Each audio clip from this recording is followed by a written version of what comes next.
This is the Lew Rockwell Show.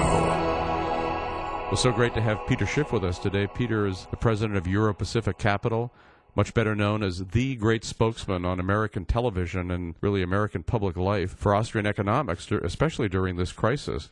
The man who has been telling the truth for so many years, who was not taken seriously enough in the past. Now I hope they're taking him seriously. But Peter, one thing I wanted to talk to you about today, we're having deflation, or at least we're having deflation hysteria. If we have deflation, isn't that really good for the consumer and for the saver? Aren't we seeing, in effect, the market wiping out the malinvestments of the boom, no matter what Washington, D.C. tries to do?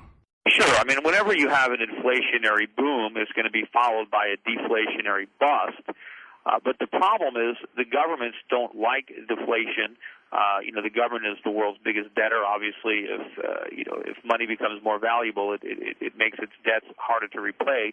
But our whole economy, is based on overvalued assets and consumer spending. And our tax system, the government is going to collect much lower tax revenues in deflation than it would during inflation. So the government doesn't want this deflation to occur. It's going to occur despite what the government wants, but it's going to be a deflation, of course, in terms of real money, which is gold. So prices are going to continue to fall for assets and consumer goods when priced in legitimate money, which is gold.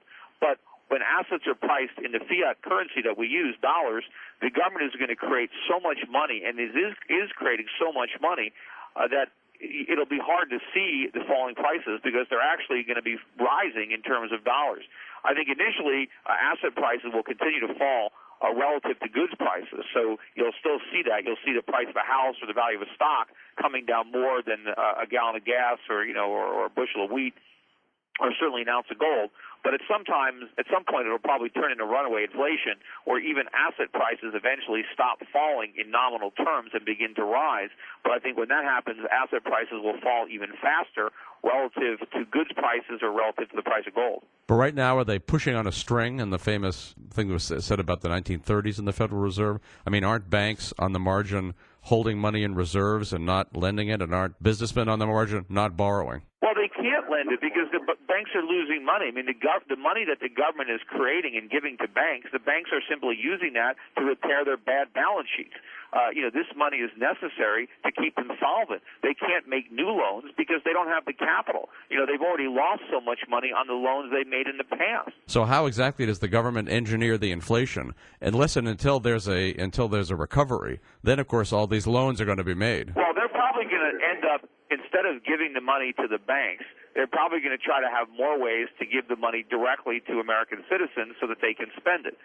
But the politicians think that economic growth is a consequence of spending, which it's not. It's economic growth that makes spending possible. But if the government is simply going to print money and give it to Americans so they can go to the mall, you're just going to see prices go through the roof. And so we're going to spend a lot more money, but we're not going to buy a lot more stuff. We're just going to pay more money for things that we used to buy. I can remember joking when I read Bernanke's famous anti-deflation and printing press speech when he became head of the Federal Reserve. I thought, I wonder if he's going to send at some point in a crisis every American a $10,000 check. Well, who knows? I mean, that might be coming. You hear these people talking about the housing, and they say, look, we need houses to be affordable. Yes, well, the way houses are affordable is to allow the price to come down. But everything the government is doing is they're trying to stop home prices from falling. Now, I heard somebody on television the other day saying that, well, since the government controls Fannie and Freddie, why not just reduce interest rates so that people can afford to buy homes?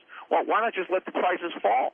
And then they won't have to borrow so much money. And then the interest rates won't be a problem because there won't be as big a mortgage. But, just like, and the same thing with, like college tuitions. The government is saying that we need to keep the credit flowing so people can afford to borrow money and send their kids to college. Well, how about not let the credit flow, let college tuitions come down so that families can actually afford to pay it without going into debt? Well, of course, one thing we know, if we take, for example, the college sector, that given the massive subsidization that's taken place since the GI Bill and it's gotten worse and worse, that there are too many colleges and universities, and they have too many students, and they have too many faculty. So don't they have to shrink? And this, of course, would be a good thing. Of course. I mean, and most of the kids that go to school today, they get a liberal arts degree, they really don't learn any skills that helps them in the labor market. I mean, they simply acquire a diploma because everybody now kind of uses a college diploma as a screening mechanism for employment, but I don't see any real benefit to the individual from a college diploma.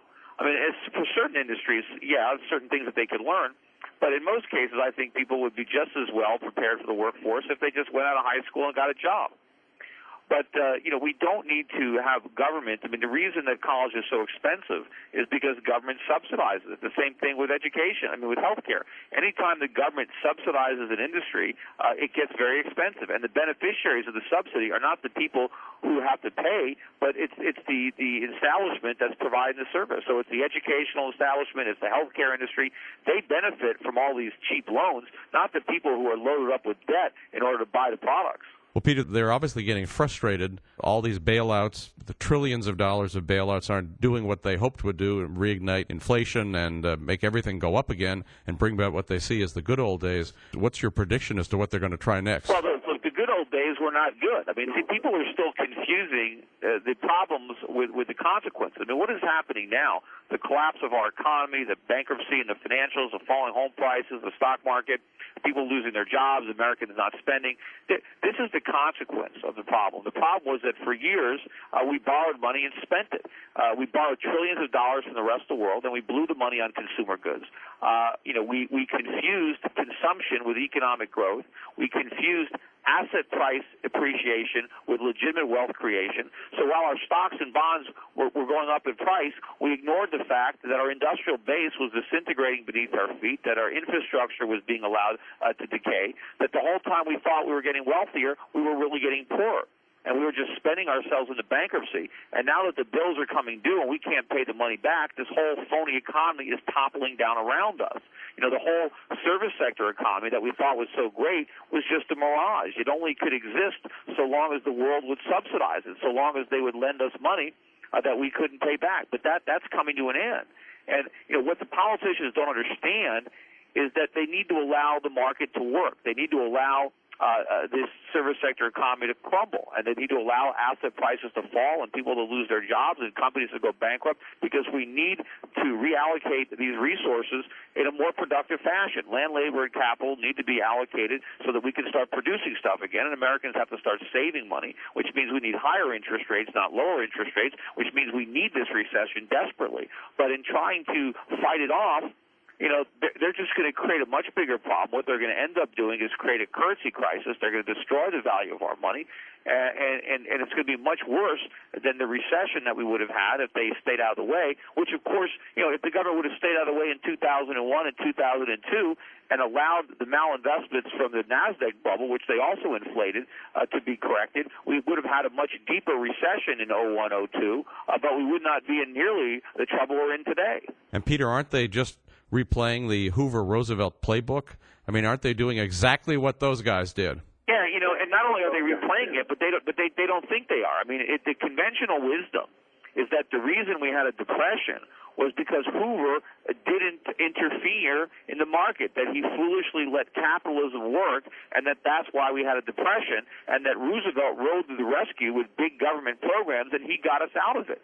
When the reality of it was that if Hoover had allowed the market to function, there never would have been a Great Depression. There would have been a severe contraction, but it would have been over in a year or two, and we would have been recovering. Instead, Hoover ignored the good advice of the people who told him to let the markets work. Instead, he tried every gimmick under the sun to pump things back up, and he made things worse. And then when Roosevelt came in, he simply continued those policies only on a grander scale and exacerbated the Depression and made it last for the entire decade of the 1930s. We would have got out of the Depression much quicker had it not been for what the New Deal did. We got out of the Depression despite what Roosevelt did, not because of what he did. And, of course, it'll be the same with Bush and Obama and Bernanke and Greenspan and the whole bunch of them. Yeah, look, we're repeating the same mistakes. The problem is the country can't afford it this time. We can't afford the New Deal that Obama wants to give us, because when Hoover came in, when Hoover left office, the whole federal budget was about $4 billion. Roosevelt doubled the government, but when he doubled it, it went from $4 billion to $8 billion. We've got a $3 trillion budget now. The government is doing everything already. We have massive taxes and regulations that didn't exist back then. We have this whole welfare state, people on Social Security. Nobody was on these government payrolls back then. And, of course, back then we had a solid industrial economy. We didn't have this phony service sector economy. We didn't have these huge trade and current account deficits that we have now. we had a much higher savings rate, and we were still on a gold standard. I mean, there was some discipline. There's none anymore. I mean, we can just the Fed can print and print and print, and that's exactly what Bernanke said. In fact, Bernanke is convinced that the reason we had a depression is because the Fed didn't print enough money. And if they just printed enough money, that all that would have been avoided. So he doesn't think there's a problem that he can't solve with his printing press. But, of course, they can't